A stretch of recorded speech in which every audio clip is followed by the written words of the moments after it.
কিন্তু বর্তমানে যে প্রস্তুতি দেখা যাচ্ছে তা শান্তির চেয়ে সংঘাতের দিকেই বেশি ইঙ্গিত দিচ্ছে।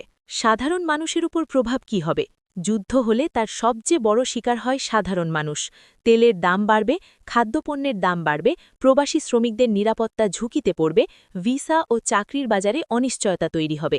বিশেষ করে কাতার, সৌদি, কুয়েত, ইউএইতে থাকা লাখ লাখ দক্ষিণ এশীয় প্রবাসীর জন্য এটা বড় উদ্বেগের বিষয়।